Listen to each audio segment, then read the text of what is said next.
ছোট্ট একটি গ্রাম, চারদিকে সবুজ মাঠ আর গাছগাছালি। সেই গ্রামে থাকত 5 বছর বয়সী একটি ছেলে, নাম ছিল গগন। সারা দিন সে দৌড়াদৌড়ি করে বেড়াত, ফুল পাড়ত আর গ্রামের পশু পাখিদের সাথে খেলা করত। একদিন বিকেলে গগন মাঠে খেলছিল।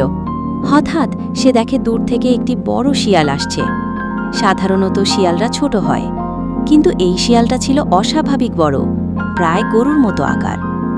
গগন একটু ভয় পেলেও খেয়াল করল শিয়ালটা কিছু করছে না, বরং ধীরে ধীরে কাছে এসে মুখ নামিয়ে বন্ধুত্বের ভঙ্গিতে লেজ নাড়াচ্ছে। ঠিক তখনই গ্রামের পাশের জঙ্গল থেকে বিশাল এক ময়ূর বেরিয়ে এলো।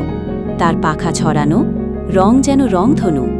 সে গগনের চারপাশে নাচতে লাগল। শিয়ালটা মাথা নিচু করে ময়ূরটার দিকে তাকালো, আর গগন মুগ্ধ হয়ে দুজনকে দেখল। ময়ূরটা হঠাৎ করে তার ঠোঁট দিয়ে গগনের সামনে একটা ছোট্ট পাতা এনে রাখল। পাতাটির গায়ে সোনালি আভা। গগন সেটি হাতে নিতেই চারপাশ আলোয় ভরে গেল।